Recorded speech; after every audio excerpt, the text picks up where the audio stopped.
मुझे आज ही लगभग 12 साढ़े 12 पता चला कि इंडियन नेशनल लोकदल पार्टी के संस्थापक चौधरी ओम प्रकाश चौटाला जी का निधन हो गया। यह दुखद समाचार सुनकर मुझे गहरा आघात लगा, और आघात लगे भी क्यों ना, क्योंकि उन जैसा महान व्यक्तित्व इस धरती पर होने वाला नहीं है।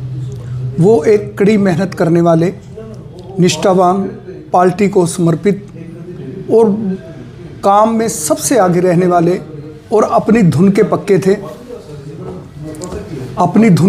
थे और जिन्होंने एक बार जो बात ठान ली उसे पूरा कर कर ही छोड़ा। विशेष रूप से वो एक इतने बड़े संगठन करता थे कि उन्होंने अपनी बात के ऊपर उन्होंने इतना बड़ा इंडियन नेशनल लोकदल पार्टी का एक संगठन खड़ा कर लिया कि जो भारत के किसी भी राज्य में नहीं है, और उस संगठन के बल पर उन्होंने सत्ता हासिल की और सत्ता में रहते हुए उन्होंने अनेक कल्याणकारी योजनाओं को अमली जामा पहनाया।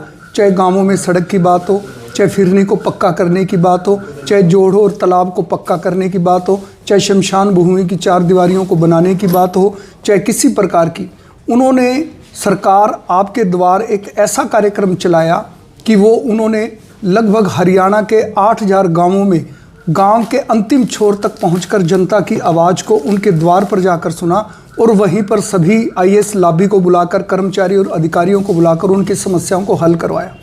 वो वास्तव में जनता में इतने लोकप्रिय थे कि जब भी कोई चौटाला साहब की झलक देखते थे तो दूर से ही, चाहे वो महिलाएं हों और चाहे वो बच्चे हों और चाहे वो कोई पुरुष हो, तो दूर से ही पहचान जाते थे कि वो चौटाला साहब जा रहे हैं।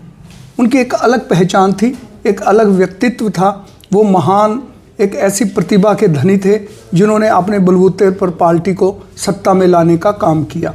बेशक चौटाला साहब आज हमारे बीच नहीं रहे, लेकिन उनकी प्रेरणाएं, उनके जो जीवन से हमें काफ़ी कुछ सीखने को मिलेगा, और उसी सीख के आधार पर, क्योंकि चौधरी देवीलाल ने जिस प्रकार लोक लाज से चलता है इस प्रकार के नारे दिए, उन्होंने इस नारों को आगे बढ़ाया।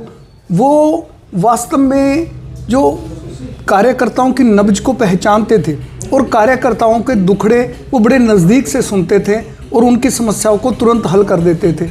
उन्होंने हमेशा इस बात पर जोर दिया कि अधिक से अधिक सदस्य बनाओ और गांव में, खेत खलिहान में जाकर आम जनता से मिलो। और उनका एक विचार था कि आप सभी कार्यकर्ता जनता के बीच में रहकर जनता की बात को सुने, उनकी समस्याओं को जाने और अधिकारियों से मिलकर उन समस्याओं को हल करवाएं। और इसी बात को लेकर इंडियन नेशनल लोकदल पार्टी के कार्यकर्ता निर्भीक होकर जनता की सेवा करने में लगातार जुटे हुए हैं। आज बहुत दुख की बात है, बहुत दुख से कहना पड़ रहा है कि चौधरी ओम प्रकाश चौटाला जी हमारे बीच में नहीं रहे। वो वास्तव में एक बड़े अच्छे व्यक्तित्व के धनी थे, जिनमें दृढ़ निश्चय था, अपनी पार्टी के पूरी तरह समर्पण था। चौधरी देवीलाल से और चौधरी ओम प्रकाश चौटाला तक बेशक पंजाब के मुख्यमंत्री स्वर्गीय प्रकाश सिंह बादल के परिवार से भी उनके अच्छे संबंध रहे, और दोनों ही में एक समानता थी कि वे किसानों के हित के लिए लड़ाई हमेशा लड़ते रहे। SYL के मुद्दे को चौधरी ओम प्रकाश चौटाला ने अपने सत्ता के दौरान उनको सुप्रीम कोर्ट से उस चीज़ को मंजूरी दिलवाई। वो अलग बात है कि सत्ता में जाने के बाद की सरकारों ने इस पर ध्यान नहीं दिया, लेकिन उनका एक ही मत था कि किसान के खेत को पानी चाहिए, हर हाथ को काम चाहिए, और उन्होंने सुप्रीम कोर्ट में जाकर सतलुज यमुना लिंक नहर की लड़ाई, एक लंबी लड़ाई लड़ी, और उस लड़ाई में वो कामयाब भी हुए। मैं पुनः अपनी ओर से, पार्टी की ओर से चौधरी ओम प्रकाश चौटाला जी को अश्रुपूर्ण नेत्रों से श्रद्धासुमन अर्पित करता हूं और ईश्वर से प्रार्थना करता हूं कि ईश्वर उन्हें अपने चरणों में स्थान दे। महावीर जी, किसी के लिए जब ओम प्रकाश जी स्टैंड लेते थे चौटाला साहब, तो किस तरह स्टैंड लेते थे? मतलब कहा जाता था जो ठन गए तो वो ठन गए। बिल्कुल ये बात सही है। उन्होंने अगर किसी कार्यकर्ता का पक्ष लिया और वो सोच कर ही लेते थे, तो उस बात को उन्होंने पूरा करने में कभी हिचकिचाहट महसूस नहीं की और ना ही कभी वो पीछे हटे। एक बात अगर उन्होंने कह दी तो कह दी।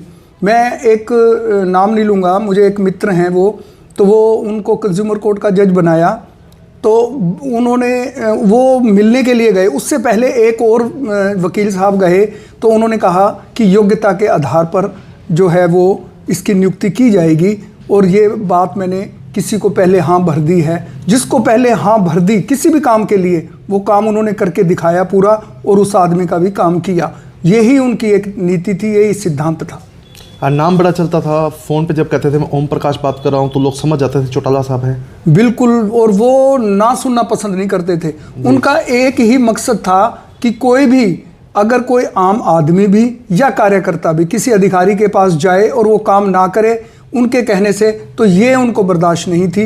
कि क्योंकि उनका एक मत था कि हम जनता के चुने हुए प्रतिनिधि हैं, और जनता के चुने हुए प्रतिनिधियों को अधिकार है कि वो अपनी जनता का काम करें और अधिकारियों से कहकर उस काम को करवाएं। आवाज़ में बड़ी कड़कड़ाहट रहती थी। बिल्कुल, आवाज़ में उनकी कड़कड़ाहट, ये इसके लिए तो जाने जाते थे, और बिल्कुल कड़क कर बात करते थे, और कड़क ही आवाज़ होती थी, इसमें कोई दो राय नहीं। ऐसा कोई किस्सा बताना चाहेंगे हमारे दर्शकों को जो चौटाला साहब के प्रति और ज़्यादा लोगों को जोड़े? चौटाला साहब ने जब, वो अक्सर पैदल ही, मैं मंडी में रहता हूं, तो मंडी में मैंने उनको काफ़ी बार पैदल विचरण करते हुए देखा है, अपने कार्यकर्ताओं के साथ बात करते हुए, घुलते मिलते हुए, उनके हर दुख दर्द में शामिल होते हुए। मैं काफ़ी पुराना जुड़ा हुआ हूं, और 1900 लगभग 73-74 से मैं जानता हूं।